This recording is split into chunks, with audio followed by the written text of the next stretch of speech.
It's time for Venga Venga. Time for the quickest Venga Venga ever. Are you ready? 1, 2, 3. Venga Venga. Venga Venga. What's the time? What's the time? Mr. Wolf. Pumpkin. Pumpkin. Are you keeping up? I'm going really quick. Hula hula. Hula hula. But darling, I love you. But darling, I love you. Boom. Boom! You bet you are. You bet you are. I'm looking for the man who's got my pa. I'm looking for the man who's got my pa. Small as a mouse. As small as a mouse. You bet you are. Pumpkin. Pumpkin. Oh la la. Oh la la. Oh no. Oh no. Uno dos. Uno dos. I'm looking for the man who's got my pa. I'm looking for the man who's got my pa.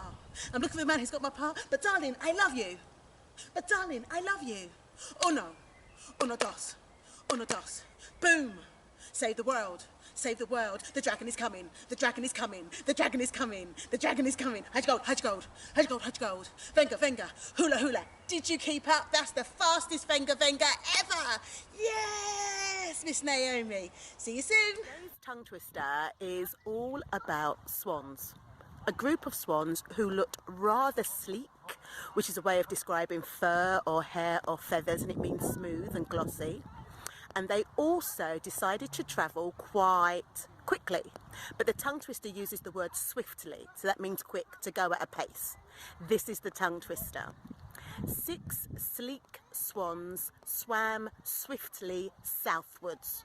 Yeah, not northwards or eastwards or westwards, but southwards. Let's have a go.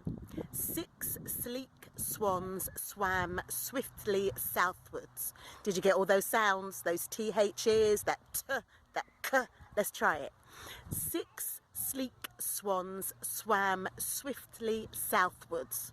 Should we try it 3 times? And 6 sleek swans swam swiftly southwards. 6 sleek swans swam swiftly southwards. Oh, I forgot my TH.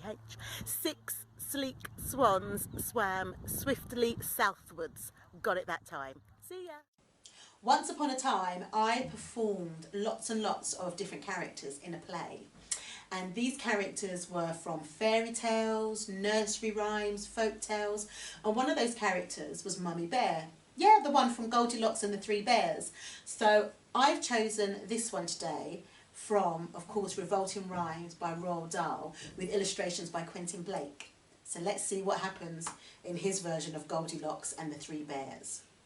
This famous, wicked little tale should never have been put on sale. It is a mystery to me why loving parents cannot see that this is actually a book about a brazen little crook. Had I the chance, I wouldn't fail to clap young Goldilocks in jail. Now, just imagine how you'd feel if you had cooked a lovely meal, delicious porridge, steaming hot, fresh coffee in the coffee pot, with maybe toast and marmalade, the table beautifully laid.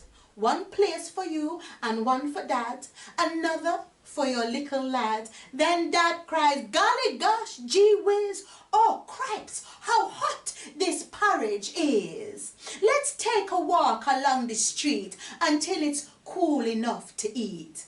He adds, an early morning stroll is good for people on the whole. It makes your appetite improve. It also helps your bowels to move. No proper wife would dare to question such a sensible suggestion. Above all, not at breakfast time when men are seldom in their prime. No sooner are you down the road than Goldilocks the little toad, that nosy thieving little louse, comes sneaking in your empty house. She looks around, she quickly notes 3 bowlfuls a brimful of porridge oats. And while standing on her feet, she grabs a spoon and starts to eat. I say again, how would you feel if you had made this lovely meal and some delinquent little tot broke in and gobbled up the lot? But wait, that's not the worst of it. Now comes the most distressing bit. You are, of course, a house-proud wife, and all your happy married life you have collected lovely things like gilded cherubs wearing wings and furniture by Chippendale, bought at some famous auction sale. But your most special, valued treasure, the piece that gives you endless pleasure, is one small children's dining chair, Elizabethan, very rare. It is in fact your joy and pride, passed down to you on Grandma's side, but Goldilocks, like many freaks, does not appreciate antiques. She doesn't care, she doesn't mind, and now she plunks her fat behind upon this dainty precious chair, and crunch! It busts beyond repair. A nice girl would at once exclaim, "Oh dear, oh heavens, what a shame!"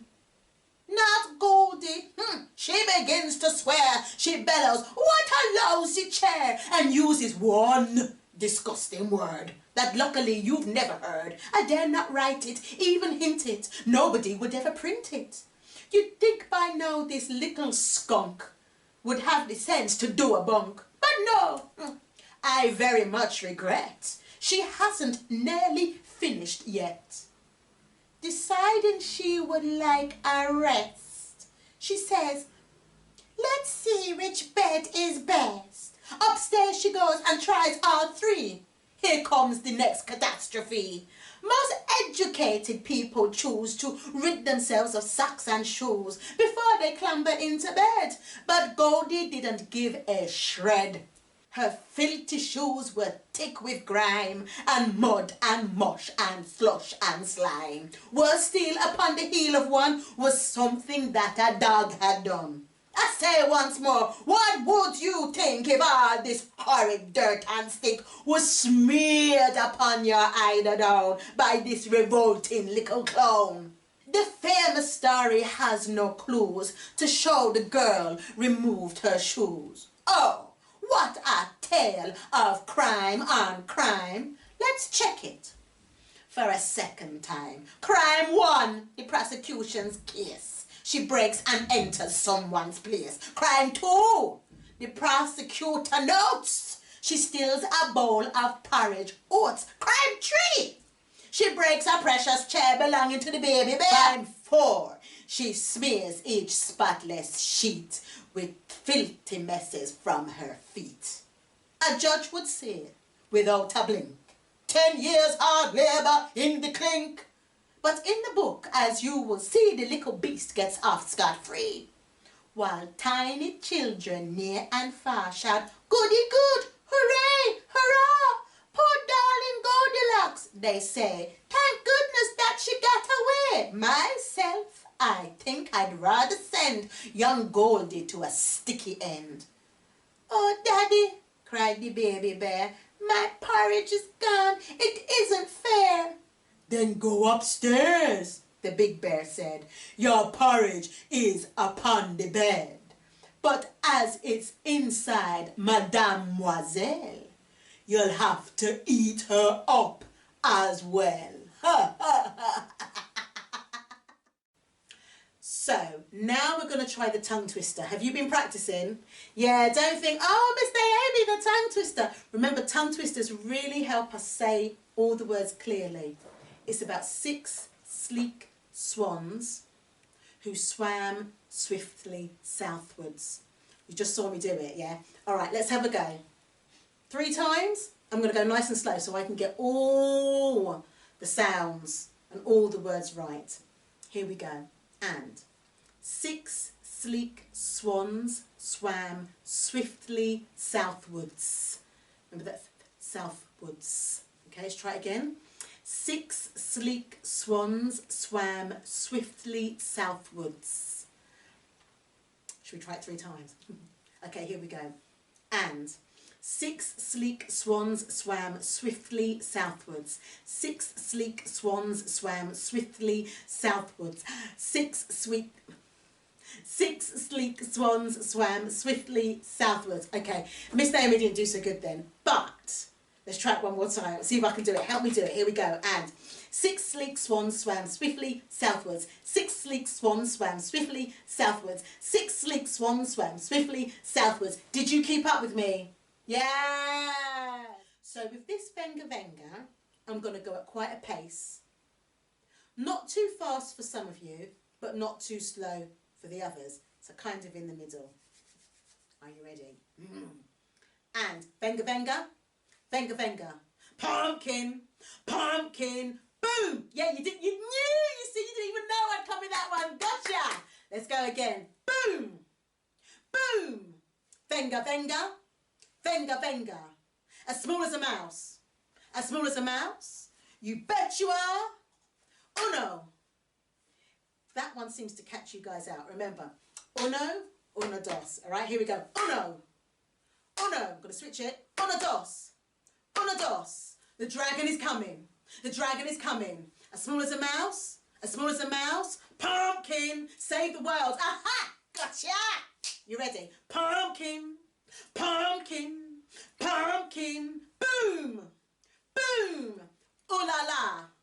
Ooh la la. Here it comes. Save the world. Yeah. Save the world. You bet you are. I'm looking for the man who's got my paw. I'm looking for the man who's got my paw. As small as a mouse. Venga, venga. What's the time? What's the time? What's the time? What's the time? Boom. Boom. Ah. Ah. I'm going to trick you. Boom. Ah. Boom. Ah.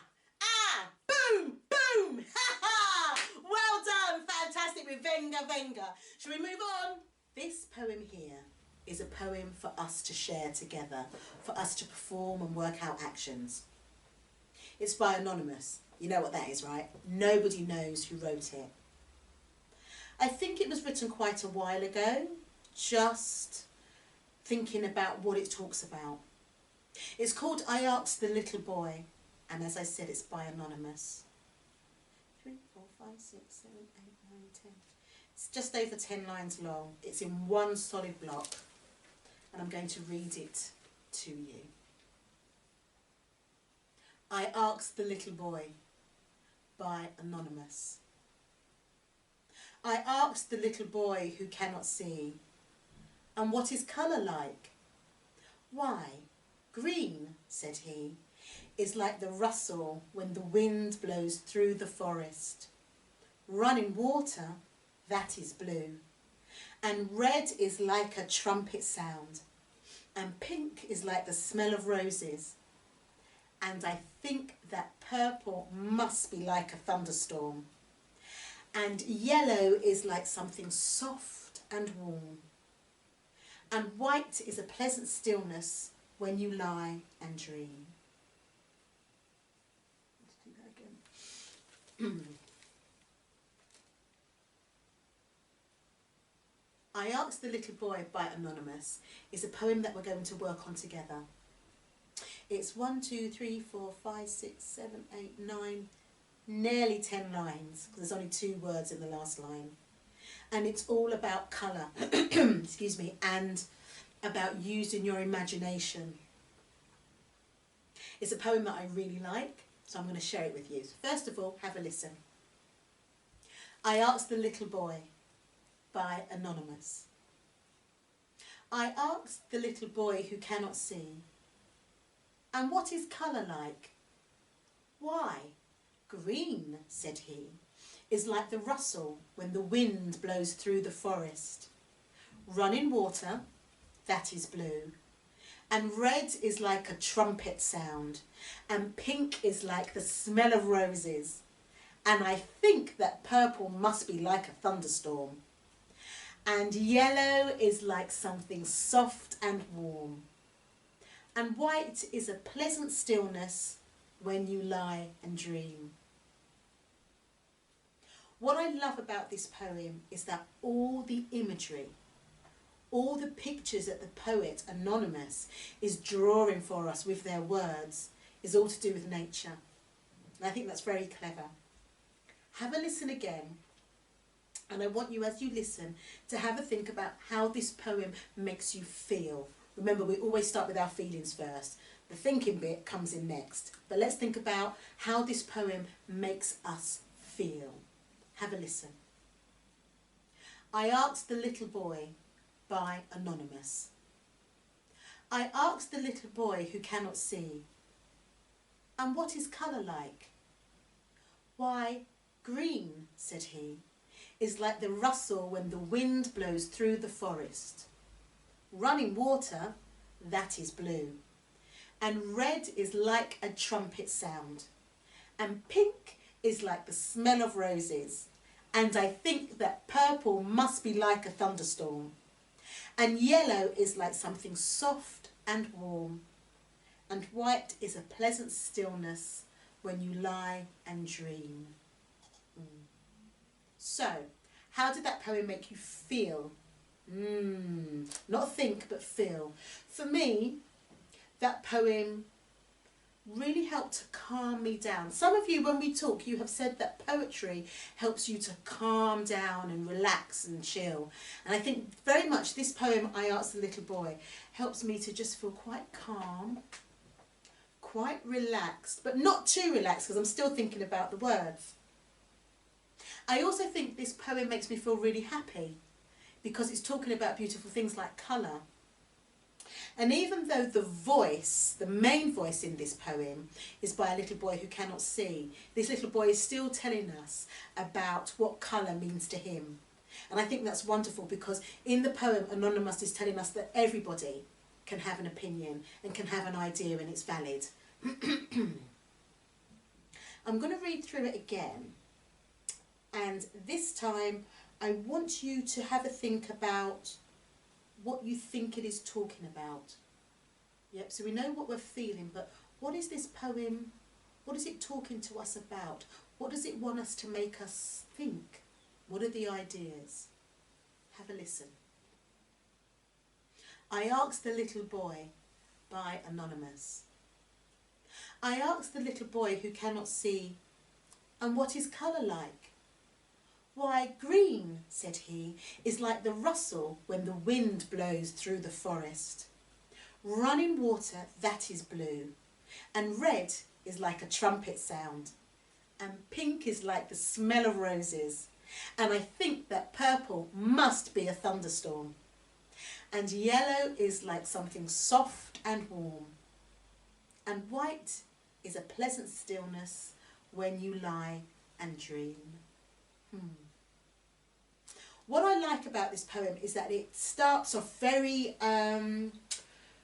it makes you think quite strong ideas. So it's talking about sound, the rustle when the wind blows through. So you know when leaves rub together, that's the rustling sound. Running water, so it's not just water, it's running water. So running water definitely makes a sound. And then you get the trumpet sound. Then he changes the sense and we get the thing about smell of roses. I'm not sure about this one, and I think that purple must be like a thunderstorm. I love that line. I love the fact that, because sometimes we say purple can be quite a regal colour, but in this poem, Anonymous is saying purple is like a thunderstorm. So that's all what's going on in our minds. I love that. And then the poem starts to calm down. So the poem takes us on this big journey, ending with a thunderstorm. But no, there's 2 more lines to come, and those 2 more lines are really calming and gentle. And it's about yellow being soft and warm, and white is a pleasant stillness when you lie and dream. And I think that the poet, the author of this poem, is taking us on a journey, a multi-sensory journey. So we're using all of the senses that we have to imagine what colour can be. And then as we come out of the poem, as it's coming to an end, there's a real gentleness there, a soothingness. Should we do actions? Yes, let's do actions, my dear. And pencil. So, I'm going to go through the poem and I'm going to try and decide which words to put an action with, okay? So, you know, do you not? I Asked the Little Boy by Anonymous has no actions because we want it to be clear, all right? And also, thinking about it is a good way to prepare. That's really calm and still, and then the gestures and movement come in. So the first line is, I asked the little boy who cannot see. For me, I think the most interesting word for me in that poem is little.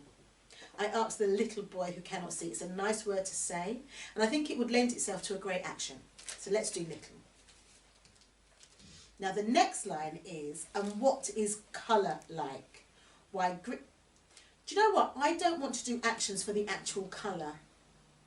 I think actions would be great to do for the description. That's exciting. So, when the first voice says, I asked a little boy who cannot see, and what is colour like? I think colour is an important word. So I'm going to circle that, and we will come up with an action. Colour. Something quite abstract, interesting. Why, green, said he, is like the rustle when the wind blows through the forest. Rustle's a great word. As I said, remember I said it's the sound that the leaves make when they rub together, you know, that rustling sound. I do also like blows because that's a nice action word, so let's have that. The next bit says, running water that is blue. Could we come up with an action for running water? Yeah, I think we could. Let's be cheeky and put those two words together, running water. The next one, and red is like a trumpet sound. Should we do trumpet? Let's do trumpet. Trumpet, trumpet, trumpet. And pink is like the smell of roses. Smell, not sniff, but a smell, a scent, like that. And right, so this one is going to be thunderstorm. I'm going to say cheekily right now, from the get-go, I'm not going to do an action for thunderstorm. You are. Okay? So I'm going to circle thunderstorm, but as I say, that's freestyle. So you do your own thing, what you think a thunderstorm can be. But remember, you're saying the words, so you can't do sound effects. It's all got to be with gesture and physicality. Coming to the end of the poem now. And yellow is like something soft and warm. Soft and warm. Should we do both? Should we do soft and warm? Yeah. So I'll do thunderstorm. Oh, soft, warm. And white is a pleasant stillness when you lie and dream. Do you know what pleasant means? Pleasant means to enjoy. Something is enjoyable. Yeah? So, can we do pleasant stillness as our action words? Put those two together. We could do lie and dream, but I think let's end with something scrummy. Yeah? Pleasant stillness. Okay. So, let's see what we've got. I asked the little boy, by Anonymous. I asked the little boy who cannot see. So I need an action for little. I could do that, but yeah. So I asked could we just gesture? Do a small. If I was going to do big, then my hand would do something really big and up there. But I think because we're talking to a little boy, I'm going to gesture down because they're little. So I think that's what I'm going to have. I asked the little boy who cannot see. I like that. And what is colour? Colour, colour, colour. What action could we do for colour? I think we should do something quite abstract. Could we? Could you do a really fancy way of painting with a paintbrush on an easel? You know, canvas on easel, not a big old piece of building. So could we do? I asked the little boy who cannot see. And what is colour? Does that work? And what is? I asked. Let me go from the top. I asked the little boy. By Anonymous. I asked the little boy who cannot see. And what is... Oh, did you see that? Oh, I like that. Oh, a bit... Oh, I love that. So, I asked the little boy who cannot see. And what is colour like? I like that. It's like a kind of fingers through the rainbow. Oh, I like that. Why, green, said he, is like the rustle when the wind blows. So we've got rustle and blows. Why, green, said he, so we've done, why, green, said he, is like the rustle. Green. Could you do a kind of backwards and forwards kind of thing? So what would be really good is if we could just use this one hand for all the actions, but let's see how we go. I asked the little boy, by Anonymous. I asked the little boy who cannot see, and what is colour like? Why, green, said he, is like the rustle when the wind... Could you do this? Can you do this, but then bring your hand up so it's ready for when the wind blows? Do you see what I mean? Let me show you. And what is colour like? Why, green, said he, is like the rustle, here it comes, when the wind blows through the forest. So, we'll put a little kind of blowing sound effect after the word blow. So we have, why green, said he, is like the rustle, hand starts to come up, when the wind blows through the forest. Then we've got, can we move this hand across for the running water, yeah? And see, all of that's happening with one hand. Now you see, that's pretty classy, I like that. Running water, that is blue. And red is like a trumpet sound. Okay, we could do this. But, yeah, see what I'm saying? So, I asked the little boy by Anonymous. I asked the little boy who cannot see, and what is colour like? Why, green, said he, is like the rustle when the wind blows through the forest. Running water, that is blue. And red is like a trumpet. Could we do the trumpet? But with no would that work? Should we try it? So we've done here for running water, that is blue. And red is like a trumpet sound. Ah! Make that happen on the trumpet. And red, because we've got the red for the lips, which is quite cute. And red is like a trumpet sound. And pink is like the smell of roses. Can we do this like, you know, like if you spray something like perfume and you want it to kind of go around, you kind of fan it a bit.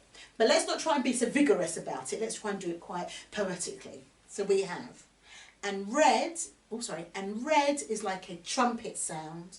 And pink is like the smell of roses. Yes. Okay, now this is where it comes to you. So I ain't doing anything for thunderstorm. Remember, it's your thing. And I think that purple must be like a thunderstorm. And yellow is something soft and warm. And white is a pleasant stillness when you lie and dream. So I think let's go with the tone of the poem. The way that everything at the beginning is quite, whoa, you know, the rushing water and the rustling of the leaves, and then we calm it down. And let's do that through our performance. So let me show you. I asked the little boy by Anonymous.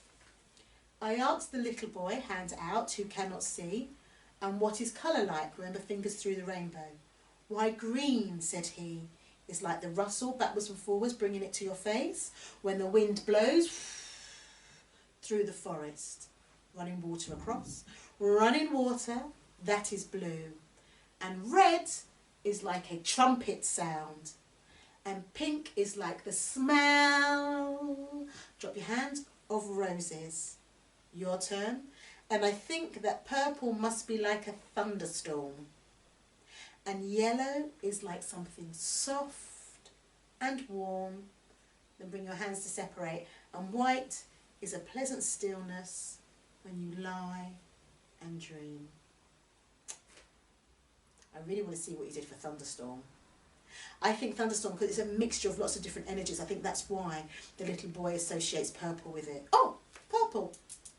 So, what I'm going to do is I'm going to leave the words up at the end so you can practice your actions. Remember, you can always put your own actions in, say all of the words, and maybe show somebody at home. Perform the poem for them. And I'll see you at the next one. Take care, my darlings. Bye.